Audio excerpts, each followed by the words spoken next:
thing, let me take you back to my experience in Libya again. Another thing I studied or what I saw in Libya is that they know how to respond to distress call. If any community, any village, any city must be able to defeat insurgents, be able to defeat terrorists, you must learn how to call everybody.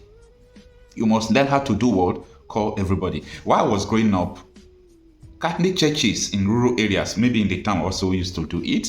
If they ring bell like this very early in the morning, you know it is like 30 minutes to the morning mass. Everybody will start preparing. So if they can use one bell to call the whole community that there is something happening, why can't us learn something now? We should be able to learn something, okay? And that is why in my next video, I am going to tell you the importance of that bell. Every community, every village must go and buy the bell, okay? So that if you see anything come, any tension, okay, people should ring the bell. So when you ring the bell, it will be as a warning that there are people invading your community, so that everybody will just prepare and arm themselves. I was talking with someone in Benue State who told me that they had gun in their house, but when the thing started, they were not at home. They could not even rush to their home to carry gun. So there is no information that was passed across. So there must be a model where everyone can be alerted. That is one of the things I learned from Libya. Good everyone, thanks for joining me in this video. I promised in my previous video that I'm going to talk about how to live in a country where there is no government. Okay, the word there is no government is either there is no government totally or there is a failed government.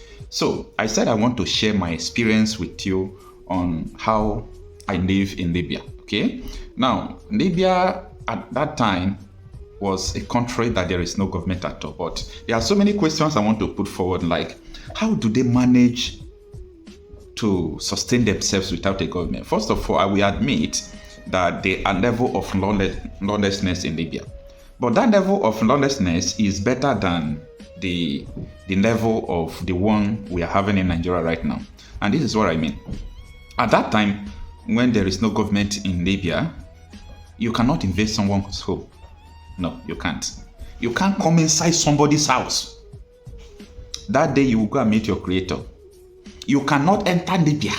Those people who have bordering community in Libya, you cannot enter their community. If you are a foreigner, you can't invade their community. They will send you to your creator.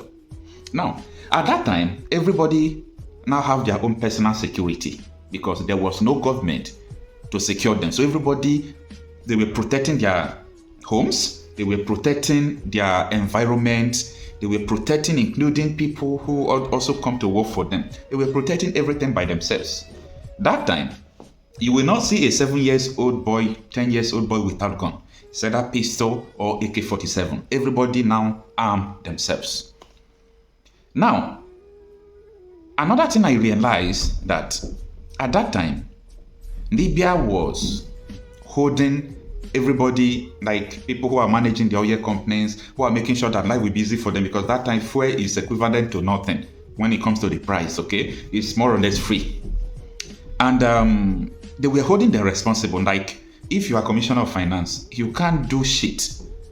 I'm just using an example of Minister of Finance. You can't do shit. At that time, people who are responsible for what they are supposed to do to make life easy for people, and you fail to do it, that day they will kill you. So they were passing judgment to anybody who don't want life to be easy for them. This is what they were doing that time. And at this moment in time that we are in Nigeria, the situation of Libya is far better than the situation of Nigeria, because I have been thinking about one thing. You see, Libyans, most of them are also they are corrupt. They are corrupt in the sense that they can aid with the helps of other mafians from other countries. They can aid illegal immigrants. They can aid so many things just for them to make money, okay? But they cannot aid something that will hurt themselves or fellow Libyans. They can't do that. And that is what I want Nigerians to employ. You see, let me tell you the honest truth. Before this time next year, no police will see you with gun and ask you what are you going to use it for. Because even the police will be looking for where to enter. As I told you before, police and military, they are not the problem of the what is it called? The terrorists we have in Nigeria, both Mavuda, Boko Haram, Swap, Nakurawa, Fulani terror, all these people, their problem is no longer police and military. Their problem now is vigilante. It's only vigilante group that is against them. Other people are willingly, if you see good police who is ready to fight, they will fight. If you see good soldiers who is ready to go to war front, they will go.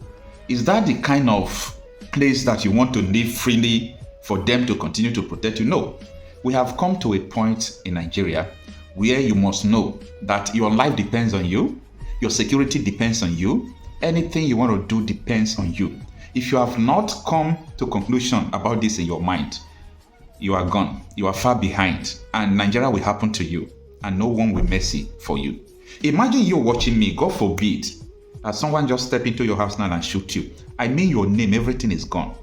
Everything you labored for is totally gone. And no one will talk about it. You know why? They have been hearing the news. Too much news about death will make people not to value death again when people die. That is psycho conditioning. They are psycho conditioning Nigerians to believe that this is the normal way of life. Everybody must do what they learn how to do. Now, another thing, let me take you back to my experience in Libya again. Another thing I studied or what I saw in Libya is that they know how to respond to distress call. If any community, any village, any city must be able to defeat insurgents, be able to defeat terrorists, you must learn how to call everybody. You must learn how to do what? Call everybody. While I was growing up, Catholic churches in rural areas, maybe in the town also used to do it. If they ring bell like this very early in the morning, you know it is like 30 minutes to the morning mass. Everybody will start preparing. So if they can use one bell to call the whole community that there is something happening, why can't us learn something now? We should be able to learn something, okay? And that is why in my next video, I am going to tell you the importance of that bell. Every community, every village must go and buy the bell, okay? So that if you see anything coming, any tension, okay, people should ring the bell. So when you ring the bell, it will be as a warning that there are people invading your community, so that everybody will just prepare and arm themselves. I was talking with someone in Benue State who told me that they had gun in their house, but when the thing started, they were not at home. They could not even rush to their home to carry gun. So there is no information that was passed across. So there must be a model where everyone can be alerted. That is one of the things I learned from Libya. There was a day because where I was washing car, if you want to work in Libya, most of them, if they give you work, they will give you house. That is the beauty of Libya. Those who have been to Libya will testify to what I'm saying, okay? If they give you house, they give you work, okay? Now, you will be working and be staying in their house. Maybe what you'll be working, you people will be sharing it equal. For example, today you work 1,000 tenants. Let me say 1,000 naira, for example. You have 500. The owner of the company have 500, so it's half. And when they discover you cheat, you are gone. They will shoot you. So everybody have their own personal security. Nobody will go to police and report you because police was not functioning. Nobody will go to court, no court, nothing. So you are your court, you are your police, you are your military. You pass judgment by yourself. That was the life, and it is called autopilot. The nation was on autopilot then. Everybody, they were just, helping themselves to move forward in good conscience. And that is where Nigeria has arrived. So you must do that. Forget everything people are telling you. I used to tell people, you have right to live. You have right to live.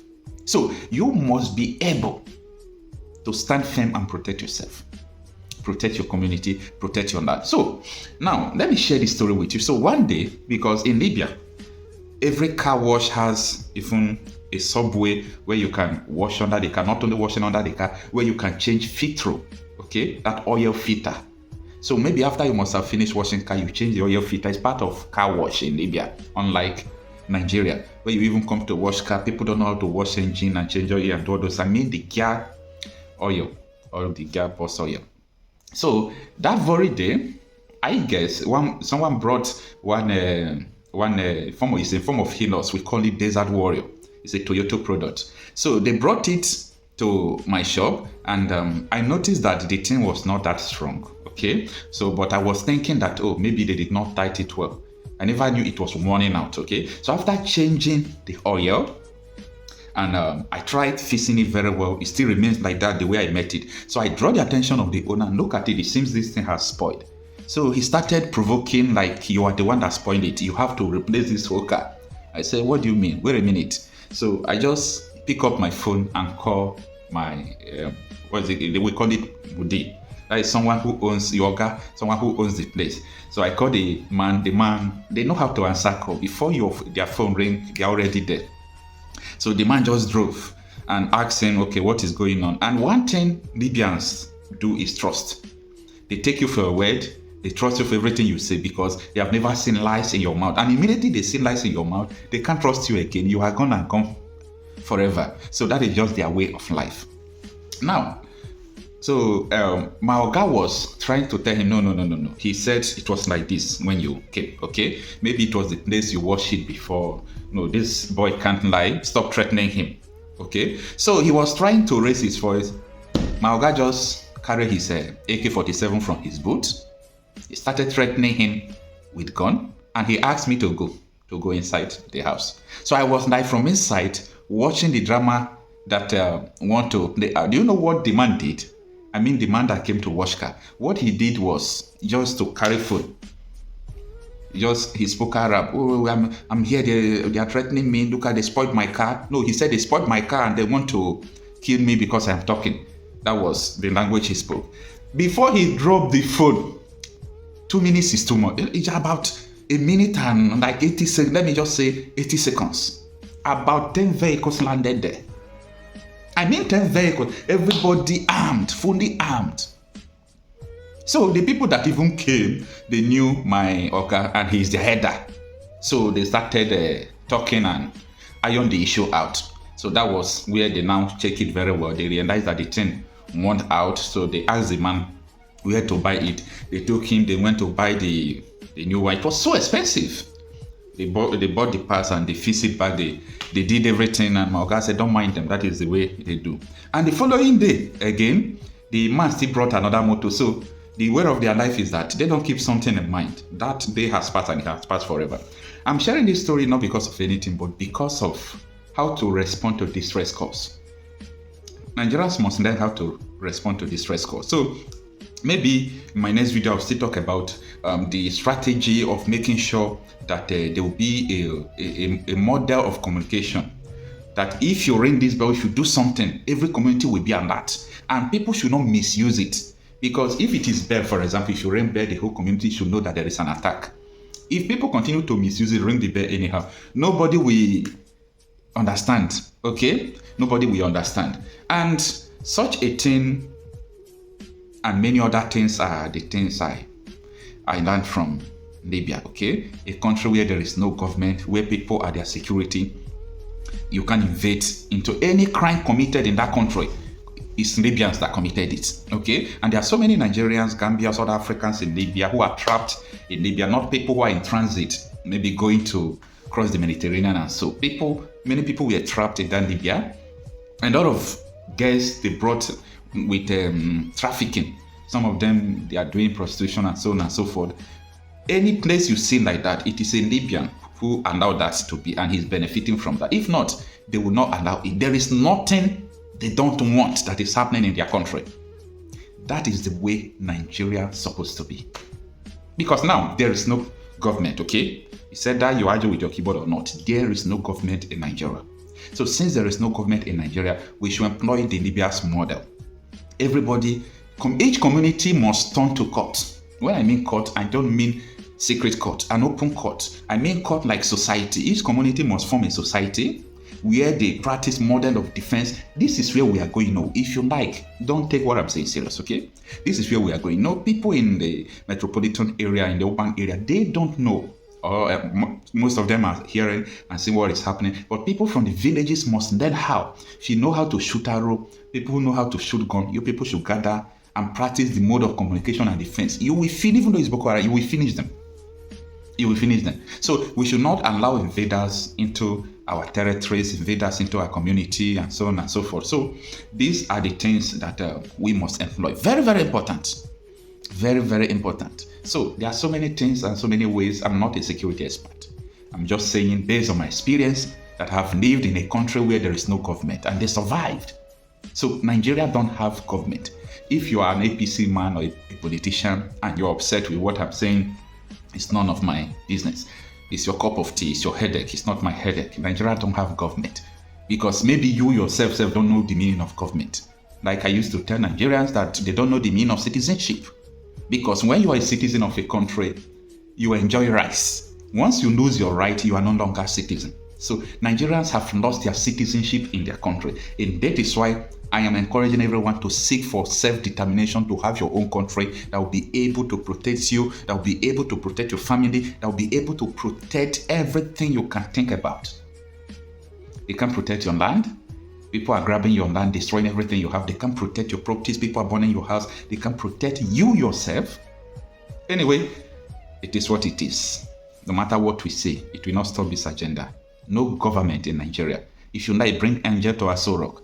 If I see some folks talking about, no, Nigerians should rise up, we need a good government, let us drive these people out of power, I say, see these morons. They don't know anything about what is going on in Nigeria.